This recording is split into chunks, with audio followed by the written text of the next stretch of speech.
Oh my goodness. It's Friday. It's November 17th. We got a quote for the day. This comes from April Johnson. It says, begin with the end in mind. Y'all, we have a wild story, a wild tale that we are going to dig in today that just might change your life. It's time to rise and grind.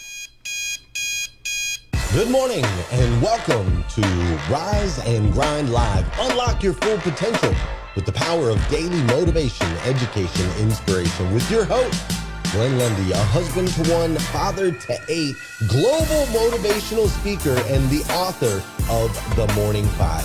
I'm Heather Parady, former therapist turned online entrepreneur and wannabe comedian. Celebrity interviews, transformational information, and a massive community around the number one morning show in the world.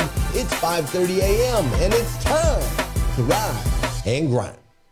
What's going on, y'all? Good morning. So grateful you are here.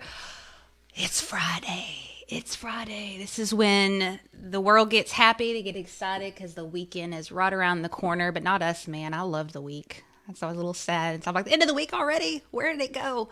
This is your first time here. My name's Heather Parady, and we got the show of all shows for you today. I have been so excited for today because we're going to dig into something a little bit different, a little unconventional, a little creative with someone that you might know. I don't know if you know this guy. I don't know if you've seen him around town. Do a little throwback right here. Glenn Lundy. That's right. Today we are going to be interviewing the man, the myth, the lesson. The lesson, Glenn. Oh my, is he frozen or are you looking at something? He's ignoring me in the back thing. Listen, y'all been hearing that Glenn has been writing a book. Right?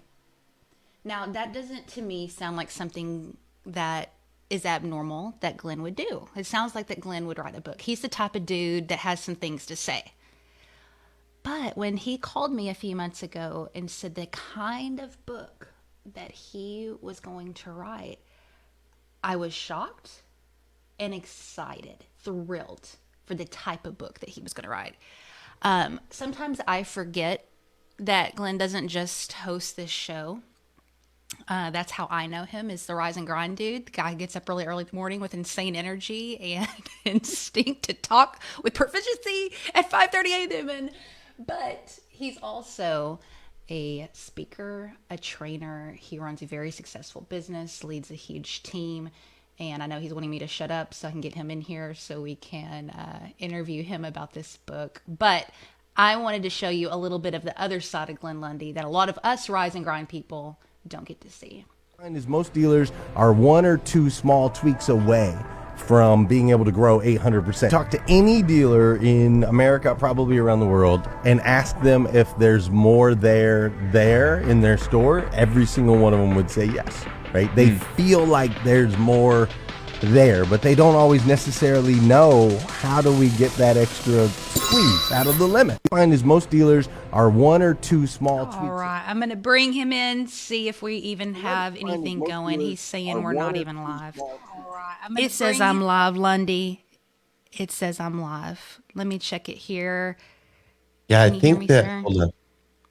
It says I'm live. Let me check it here.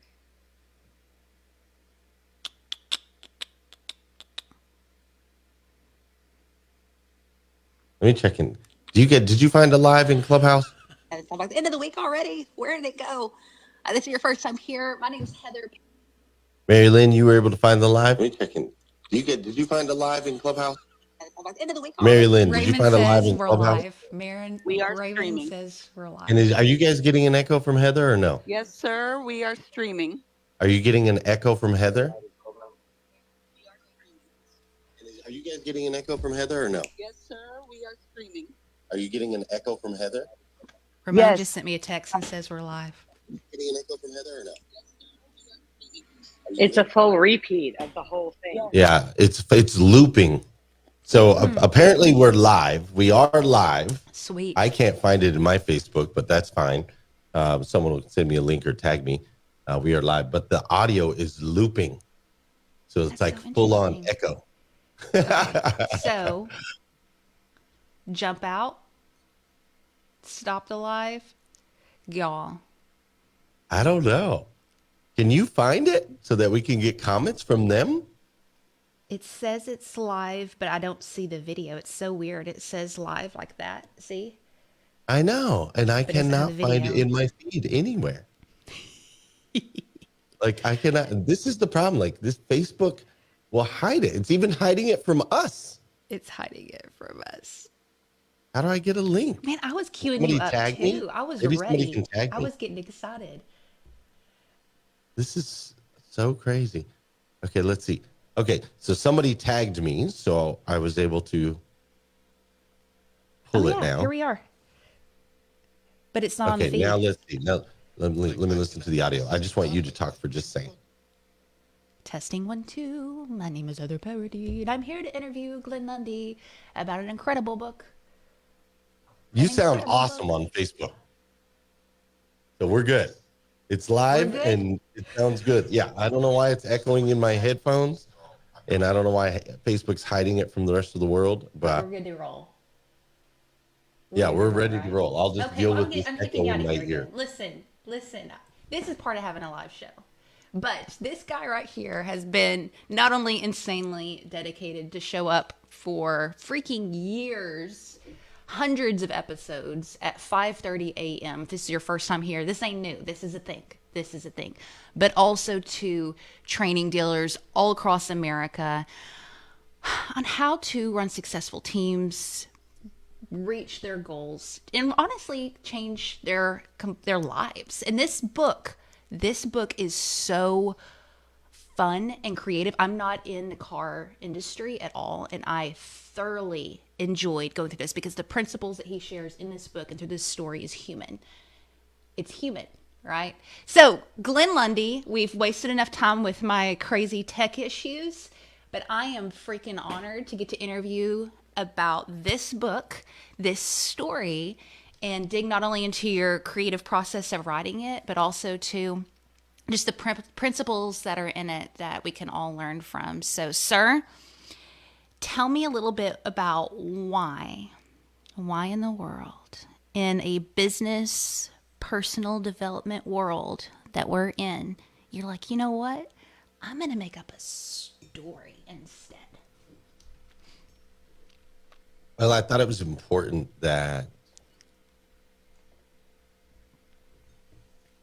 the most memorable experiences that I've ever had in my life are always attached to some sort of story, right? Like we can always tell a story. We can talk about a story of how we went to the grocery store yesterday. We can talk about a story of how, Fisher had his tooth pulled out by my son last night and went and wrote a sign saying that he wants $50 from the tooth fairy for his tooth, right? $50. Like, I don't know what's going on in today's day and age. It used to be like a quarter or something under your pillow. My son wants $50, right? And so the memorable moments are always stories. The story of how we started on Clubhouse, the story of how we started Rise and Grind, the story of how you and I met, right? Like our relationship is important and impactful because there's a story attached to it, right? Sometimes we can just learn a lesson in life, or somebody can give us a strategy, or they can give us a principle that we can apply, and that's awesome. Maybe we hold on to it, maybe we don't, right? A lot of times we know what we should do, but we don't necessarily do it. And so I felt by using story, for me, it allowed me to access a more creative side of my brain in putting the book together, but also once it gets into somebody's hands, I think that they'll be able to remember and apply the principles better because they come in the form of a memorable story. Amen. Hallelujah. You ain't got to convince me, sir. I'm all about that. Now, listen, I know we had a rocky start. Thank you guys for your patience. But if you'll do me a big favor and share this out right now and get some folks in here, because we're about to dig into a little behind the scenes of this book that you might not get this information elsewhere until this book is out. But tell me about this dude, Alfred, like where did he come from? I've heard a lot of different fiction writers, people who come up with stories, say that the name just comes to them, that it's like they're unraveling a person who already exists. Like, where did this guy come from? Was it difficult creating this character? What was your inspiration for him? Yeah, so the character himself is kind of like our avatar, right? Our ideal client avatar is how it started. Um, and so Alfred represents, a lot of the third generation automotive dealers that we have in this country. The auto industry is a legacy industry. And so a lot of dealers buy these dealerships, they build them, they develop them, they hand them down through the families, they build generational wealth. And so Alfred is like a lot of the dealers that I work with on the daily basis. So he was ideal client avatar. And then the name came from my grandfather. So my grandfather, Alfred Smith, is someone who made a massive impact in my life, someone who I honor and I treasure and I miss deeply. He passed away. I guess it's been almost 20 years now, but that name Alfred is from him, and then Alfred's wife in the story is Betty, which is my grandmother. So those are my grandparents' name. I wasn't ready. So I didn't know that. Now, Alfred in this story has a deep connection to his grandfather as well. And that's where a lot of this motivation and conflict comes from in his own life, is his grandfather. So I don't know how much you want to dig into that part, but I think it lays the foundation for the situation that Alfred finds himself in. Yeah, I think that so my relationship with my grandfather is totally different than what you're getting in the book. But the relationship between Alfred, main character in the book, and his grandfather is a relationship that I see played out often in this industry. There's a lot of weight when somebody that comes before you and they build something great, and in doing so they create opportunity for you, right? 50 years later, I think that there's or I shouldn't say I think, the experience that I've had through talking and working with people in that situation is there's a lot of weight to that. They carry that legacy on their shoulder. They carry that pressure on their shoulder. So they're grateful for the opportunity, and at the same time, they want to serve their family name well, right? So it creates a very unique dynamic, being in that position of wanting to serve well, and at the same time, just wanting to come from a space of gratitude and not wanting to screw it up, Yeah. Yeah. So this character, he ain't doing too good. He struggled a little bit, and he rolls across some stuff that his grandfather left him. And I think this is the really cool part of your book that you've incorporated, which is kind of like this timeless principle piece. I'm not sure how much you want to dig into those or whatever, but okay, these titles, we just gotta go there. That he finds. Tell me a little bit about that. I was curious. 12 off the bat. Are they? Because I don't think I've sat through any of your trainings. I don't know if there's 12 principles to what you teach. Is that where that come from? So a lot of all of the principles that are in the book, I do Right. teach. Writing the book, it ended up at 12.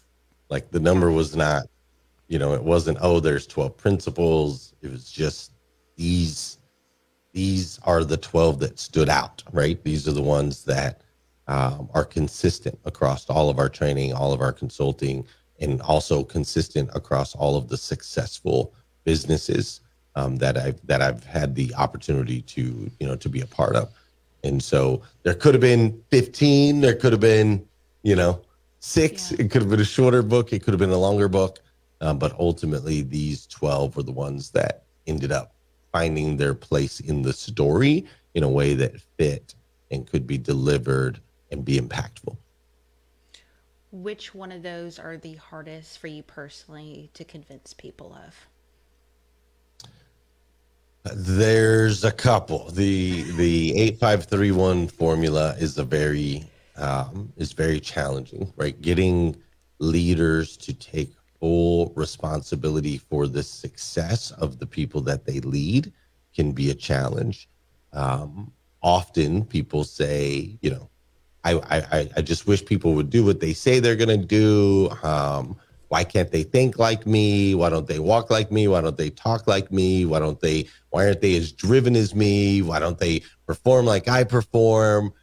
They should be up at 5 a.m. They should be working till midnight. They should be doing whatever it is that they need to do, right? Like there's a lot of, oh, that person could perform better if they would just um, commit themselves to success. And the 8531 formula speaks to the opposite. It says, hey, you have a responsibility to make sure everyone in your ranks is successful. So let's put together the processes in our business that put them in a position where they cannot fail. And then if they have that extra drive and that extra grit and all those extra things, great. They'll just reach higher levels than we ever anticipated for them. But we should not set up a system that requires others to be motivated, driven leaders, etc., in order for them to be successful. So that's probably the most challenging one. Is like take it on the chin. If people are failing, that's your deal, not their deal. That responsibility piece, because like reading through, he has a lot, not just with his business, but he also has the family and the wife and just trying to deal with himself as a human being. And it feels as though he's very weighty. Like there's a sense of failure at the beginning, like he's either not enough or doing enough or have what he needs. And I'm just curious about like how do you see that play out with the dealers you work with? How much does the success or the failure at the dealerships affect their family? Because this is really a holistic book. It's not just about the dealership. It's about, like I said at the beginning, him changing as a human in all aspects of his life. Yeah, the auto industry, and I think probably all businesses and all business owners, right, especially at an entrepreneur level, it's a 24/7 deal, and it's very common, right? It's very common for relationships to be stressed. When you carry that weight, right? There's people counting on you to be successful. There's people relying on you to be successful. The communities that you serve, the employees that you have, the clients and the customers, right? Like it's a lot, and it's something that you think about before you go to bed at night, and it's something that you think about when you first wake up in the morning. And unfortunately, sometimes the people that we love the most and the ones that we're closest to, because we kind of anticipate that is a safe place, they don't get as much attention and intention as they maybe should. It's definitely very challenging, right? You've got X amount of employees, X amount of customers, X amount of uh, partners and vendors and so on and so forth that you're trying to serve, and then at home you got like 3 people, right? 5 people, and so the 300 or 500 or 1,000 people that you're trying to serve over here takes a whole lot of, away from the 3 to 5 to 7 people that are super close to you. In my case, 10. Right? And so, yeah, I think that in my experience, it's definitely very tough. And that's why we tap into that in the book. What does that look like? And, bringing up that conflict and bringing up some of that, some of those challenges so that we can put strategies in place to work through those. Yeah. Well, I don't know how many of y'all have ever thought, I'm going to get my stuff together. I'm going to do right. I'm going to get up early, start implementing the things that I know I should do. And guess what happens? Poo poo hits the fan. Poo poo hits the fan. And that's what's so confusing is sometimes when you start implementing this stuff, it seems as though things would instantly get just better and easier. But sometimes life, gives you still a lot of resistance, even when you're doing the right thing. So, I mean, what was it like for this character starting to implement some of this wisdom from his grandfather? Was it all smooth sailing, or what do you see like commonly come up when people try to do the right things in their dealership and in their families? What resistance comes up? Yeah, I think there's two major components. One, we want it now, and two, staying in the game long enough to see the result of the change can be super challenging, especially in the world of automotive where everything happens in 30-day windows, right? And so what I mean by that is the manufacturers release incentives every 30 days, pay plans are set up on every 30 days, goals and targets are all set up on 30 days. Everything's set up in these 30-day windows. And so in the book, I tried to capture the time. Like if you notice as you're going through the book, it's like, okay, Alfred applied this for X amount of months, or so many, so much time went by before we go to the next principle, to try to help those that are applying these things in their businesses, to try to help them understand that this is not a light switch. It does not happen overnight. And you have to play the infinite game and understand, like, if you actually follow the timeline from the beginning of the book to the end of the book, it's a 6-year period. Right. So those 12 principles, it's not like, oh, he put in this and then the next day did this and then the next day did this. Right. Like it's a 6-year progression, of implementing those things. So that's what I think is the biggest resistance right out the gate, is a lot of people just think, oh, well, I'm going to flip this switch and now all of a sudden everything's going to be great. And then staying in it long enough to actually receive the harvest, right? To get the reward, kind of that bamboo tree concept, right? You got to plant the bamboo tree, you got to water it, you got to fertilize it, you got to nourish it, you got to do all that for 5 years before you ever see it sprout from the ground. But once it sprouts from the ground, it grows 90 feet in the next 2 weeks, right? And so that, I think, is the biggest resistance and challenge that I run into working with business owners. Word. Now, you are a communicator. Everybody here knows that. I mean, you could wake this dude up probably at 2:30 a.m. and he would have like a show prepared like in a second, just in his mind. Like, you number one speaker in America. You travel all over. You don't even need to prep. You just stand up, do your thing. It's insane.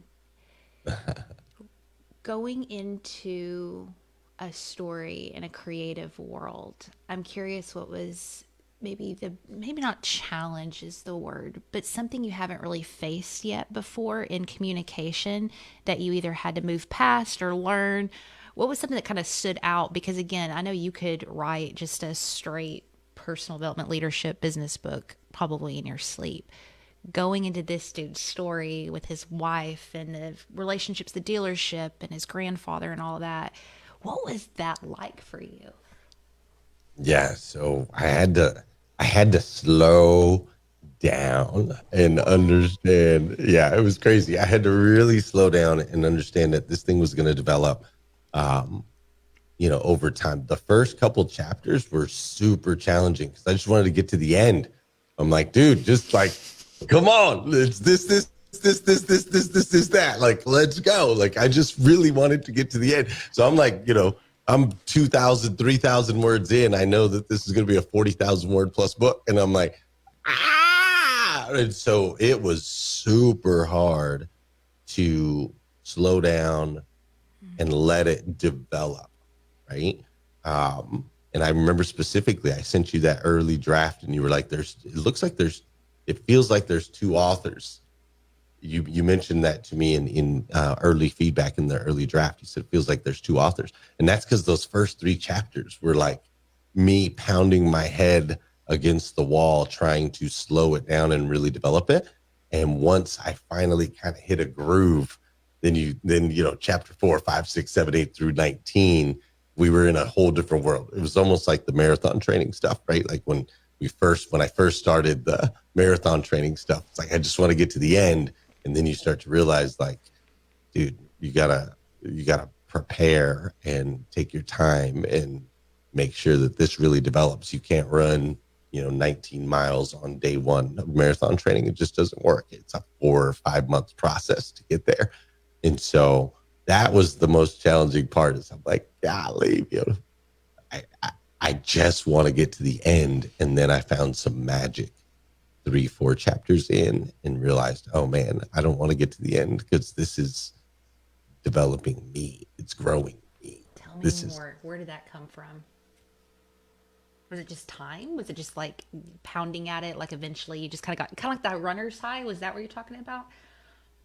Yeah, like just pounding at it, pounding at it, pounding at it. And then finally at some point, something flipped and it became almost meditative, creating and developing and understanding the story and like where it's going and that it's okay for it to take it. Not only is it okay for it to take its time to get there, but it's important that it takes its time to get there. Because I was doing what my clients do, which is like running 30-day windows. They want all the answers right now and they want it to be a light switch. And that's what I was doing at the beginning of the book. It's like, I just want it to be done and I want it like instant gratification. Give it to me. It's going to be awesome.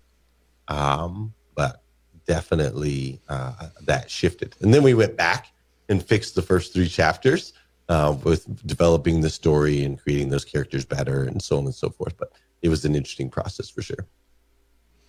Now you have been in the industry a long time. I don't know when this was. I love this picture. It's like the best. That's when I very first moved to Kentucky. That's before I met my wife.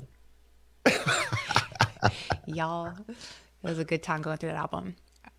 You've been in the industry a long time.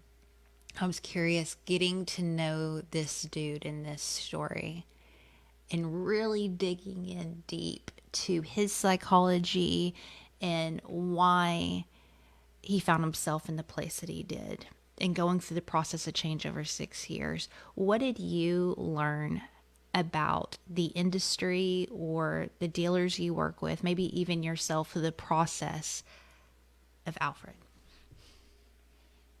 What did I learn through the Yes. process of Alfred? Something about the industry, something you really didn't think about before. Like, what did he teach you? Alfred taught me, and this is going to sound a little weird. That's probably why I'm hesitant to say. But Alfred taught me that what we did and what I was a part of when I was at Dan Cummins Chevrolet in Paris, Kentucky, was so unique and so special and so impactful in my life and those that went through that journey with me, guys like Evan that is with me now, my guy Michael that is with me now. Like it really was a special experience and such an incredible gift. If it wasn't for the opportunity that was given to me by Josh Cummins at that dealership, like my life would be so massively different. And so I share all that, I think, to say that there is so much power in opportunity. And when a door gets opened, to never take it for granted, because that door that is opened for you, if you give it everything you got, may just teach you all that you need to know in life to be able to create a world of joy and purpose and fulfillment. Like Alfred reminded me of how grateful I should be for the opportunities that I've been given in this industry that have transformed my life and now made an impact in thousands of others. Boom. I don't think that sounded weird. What are you talking about, man? That was fire. That was so good. Listen, I had just an absolute blast reading this, learning about this character, learning more about your world, Glenn. I just want to recognize you for going against the grain and being willing to do things that other people don't do. All the way from, I don't know if y'all know this. This is wild. If you go to Glenn's YouTube and scroll all the way back, this man was live streaming before live streaming was cool. Like, he has been putting in the work, going against the grain, introducing media and shows and now fiction stories and work characters because you love this industry so much, because you love people so much, because you'll reach them however you can. And you do that with fiercity. Is fiercity a word? I like it. Fiercity. I like it. I don't know And if it's so a word or not, but I'll take it. 100% it is. Are you joking? That's going to be the name of my book, Fiercity, one day. Yeah, 800%. That's right. So before we kind of wrap things up, I just want to hear you cast a vision for what we're going to do with this. I know you've been talking a lot about it on the show and so forth, but what are the next steps here? Where's this book going? How can we support you? Yeah, so it's interesting. My friend Heather Parady introduced me to a book called Big Magic a long time ago, written by Elizabeth Gilbert. And one of the most impactful things from that book for me was she talked about how, if you're writing a book to save me, please don't, right? Please don't. And that just really struck me. The book is already done more than I could have ever imagined, just in writing it and getting clarity of thought and that meditative process, and now knowing that I can, and like, it's amazing. I'm just so grateful. If with Ramon's help, because Ramon is back here killing it, putting together a launch process, right? We're going to be launching in January. We're going to be doing pre-orders actually starting next week. There'll be pre-orders starting on Black Friday. When you order your planner, you'll be able to pre-order the book. He has ambassadors that he's pulled together. He's got a speaking strategy, like so on and so forth, right? Ramon has got us going on where this book is going to get in the hands of a lot of people, and I'm grateful. I'm totally grateful for that. But where it goes, I don't know, Heather. I know that we are going to show up, and I'm already grateful for it. If not one person were to read it, which you already did, so if not another person were to read it, I would be grateful. But on the other side of that, New York Times bestseller, 1 million books sold. Those things could happen when you got a guy like Ramon in your back pocket, because he's a beast. Oh my goodness. Yeah. That's right. Well, I cannot believe this is your first fiction book. There's zero way. I think you're lying to us. It's so good, so well put together. And y'all, like I said, I'm not in the industry, but I got a ton out of it. This is applicable to any dream business that you're in. So I'm really excited to hear everybody's responses when I get this. But what's one thing, Glenn Lundy, you wish, oh my God, I wish Heather would have asked me about this in this book and I didn't. What was that one thing? The one thing that I wish you would have asked me about it? Yeah. That I didn't think of, that's really important, that the people need to know. I don't know. You asked great questions. That's what you I do. one time did a live stream with a whole bunch of journalists. It was a full day, and they were back to back. And every single journalist at the end of every interview said to the person they were interviewing, what's one thing I should have asked you? Right. And I've done that ever since. I've asked people that question, and it's always a really interesting response. You probably should have asked me if this was the first book or the last book. I already know the answer to that. I guess the people don't. All right, Glenn, is this the first book? Is this the last book? Well, that's the thing, right? There's mysteriousness behind that. I really do think that this is the first of many to come. And this process has unlocked Um, I want to continue to explore the fiction side, the storytelling side Awesome. of self-development, right? Like Yep. my wife will not read a self-development book. It bores her to death. She has zero interest. But I do believe that we can make a massive impact in other people's lives if we can start sharing boring strategies in creative and fun ways where people can start to apply them in their lives. So I am excited to explore that, Preach. beyond what we've done with the legacy titles. Let's go.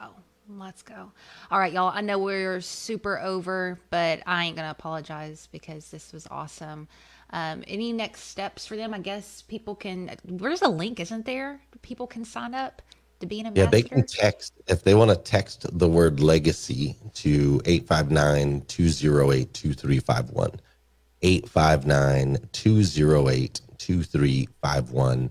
Text the word legacy, and that will put them in a text community where any updates as soon as the book comes out, meetups that we're going to be doing around the book, speaking events around the book, so on and so forth. Whoever's in that community will receive updates on that. So just text the word legacy to 859-208-2351 and be in the know on all things legacy titles as we roll this sucker out. Roll out. Roll out. That's All right. right, y'all. All right, y'all. I'm going to kick Glenn out of here. This is kind of fun. Kick him out of his own show. Let's go. Thank you so much for being here. And if this is your first time, you're like, what are they talking about? Let me tell you, there is more where this came from. We're all about making a difference in people's lives here, no matter what way it is, whether it's getting up at 5:30 a.m., whether it's making up stories, whatever it is. Y'all will see you next Monday. Let's see if I can do this right. Here we go. Get up, stay woke. We're going to end it right here. Love y'all. Bye. Stay woke, stay woke, stay woke, stay woke. Hashtag rising grind, hashtag rising grind. People ask me all the time, they're like, Glenn, how do you work and you do this and you do that? I'm like, dude, it's either this or go home, right? Go home to 8 kids.